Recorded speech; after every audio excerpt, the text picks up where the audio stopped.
അസമിനെ ഏറ്റവും കൂടുതൽ കാലം നയിച്ച മുഖ്യമന്ത്രി. അസം ഗണപരിഷത്തിനെ അടിയറ പറയിച്ച് കോൺഗ്രസിനെ വീണ്ടും അധികാരത്തിലേറ്റിയ ജനനേതാവ്. 15 വർഷം തുടർച്ചയായി മുഖ്യമന്ത്രിയായിരുന്ന തരുൺ ഗൊഗോയ് ഇന്നില്ല. 10 മാസം മുമ്പ് PCC അധ്യക്ഷനായ മകൻ ഗൗരവ് ഗൊഗോയ് കോൺഗ്രസിനെ നയിക്കുമ്പോൾ BJPയുടെ മുഖം തരുൺ ഗൊഗോയുടെ ശിഷ്യനും പിന്നീട് ശത്രുവുമായി മാറിയ മുഖ്യമന്ത്രി ഹിമന്ത ബിശ്വ ശർമ്മ തന്നെ. അസമിലേത് ഇത്തവണ ശിഷ്യനും മകനും തമ്മിലുള്ള പോരാട്ടം. അതർ സ്റ്റേറ്റ്സിലേക്ക് സ്വാഗതം.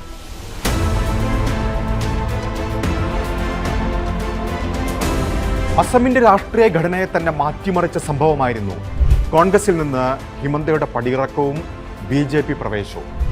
ഹിമന്ത പിന്നീട് അസമിന്റെ മാത്രമല്ല വടക്കുകിഴക്കൻ സംസ്ഥാനങ്ങളിലാകെ BJPയുടെ മുഖമായി.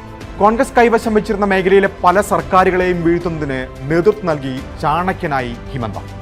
2001 32-ാം വയസ്സിലാണ് ആദ്യമായി MLA ആയത്. അതും ആഭ്യന്തരമന്ത്രി ഭൃഗുകുമാർ ഫൂക്കനെ അട്ടിമറിച്ച്. തൊട്ടടുത്ത വർഷം തന്നെ തന്റെ വിശ്വസ്ത അനുയായിക്ക് മന്ത്രിപദം നൽകി തരുൺ ഗൊഗോയ്.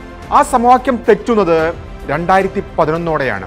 തരുൺ ഗൊഗോയ് തന്നെ പിൻഗാമിയായി അവതരിപ്പിക്കുമെന്ന് ഹിമന്ത പ്രതീക്ഷിച്ചെങ്കിലും തെറ്റി. കാരണം അപ്പോഴേക്കും മകൻ ഗൗരവിനെ ഉയർത്തിക്കൊണ്ടുവരാൻ ശ്രമം തുടങ്ങിയിരുന്നു തരുൺ ഗൊഗോയ്. 2013 ആകുമ്പോഴേക്കും അകൽച്ച പരസ്യമായി. പക്ഷെ ഹൈക്കമാൻഡ്, പ്രത്യേകിച്ച് രാഹുൽ ഗാന്ധി, തരുൺ ഗൊഗോയ്ക്കൊപ്പം പാറ പോലെ ഉറച്ചു നിന്നു. ഹിമന്തയ്ക്ക് ചെവി കൊടുത്തതേയില്ല.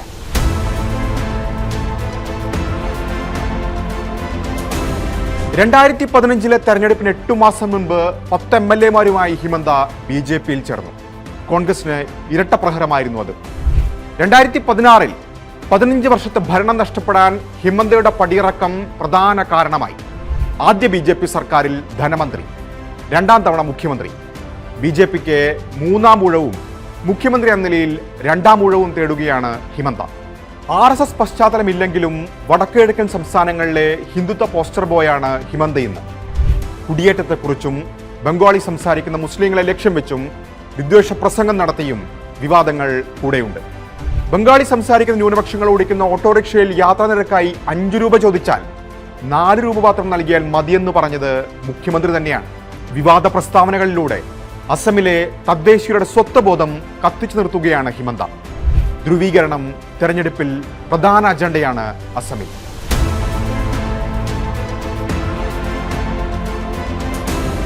മൂന്ന് തവണ MP ആയ ഗൗരവ് ഗൊഗോയ്ക്ക് ഇത് നിയമസഭയിലേക്ക് കന്നിയംഗം.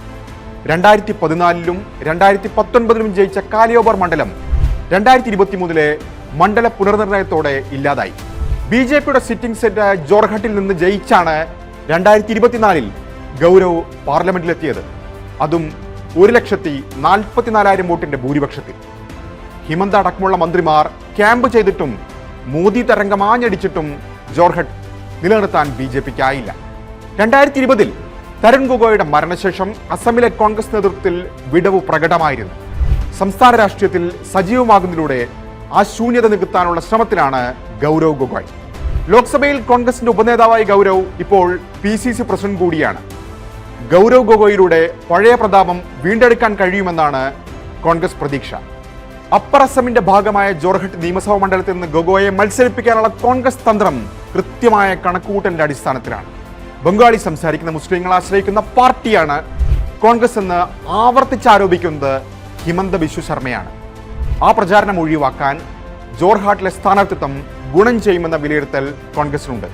മുസ്ലിങ്ങൾക്ക് ഗണ്യമായ സാന്നിധ്യമുള്ള ലോവർ സെൻട്രൽ അസമിലെ പല മണ്ഡലങ്ങളിൽ നിന്നും വ്യത്യസ്തമായി തദ്ദേശീയ വിഭാഗങ്ങൾ നിർണായകമായ മണ്ഡലം കൂടിയാണ്, അല്ലെങ്കിൽ പ്രദേശം കൂടിയാണ് ജോർഹട്ട്. ഇതിനെല്ലാം അപ്പുറം പിതാവ് തരുൺ ഗൊഗോയുടെ ജന്മസ്ഥലമെന്ന വൈകാരിക ബന്ധവും കൂടെയുണ്ട്. എന്നാൽ നേതാക്കളുടെ കൊഴിഞ്ഞുപോക്കും സംഘടനാ ദൗർബല്യവും കോൺഗ്രസിനും ഗൗരവിനും വെല്ലുവിളിയാണ്. PCC മുൻ president Bhupen Bora, sitting MP Pradyut Bordoloi, MLA-മാർ അങ്ങനെ പലരും പാർട്ടി വിട്ടു. BJP പാളയത്തിൽ ചേക്കേറി. പലരും പുറത്തുപോയത് ഗൗരവിനെതിരെ കടുത്ത വിമർശനം ഉന്നയിച്ചു. എങ്കിലും കോൺഗ്രസ് എന്ന വികാരം ശക്തമെന്ന ആത്മവിശ്വാസത്തിലാണ് ഗൗരവ് ഗൊഗോയ്.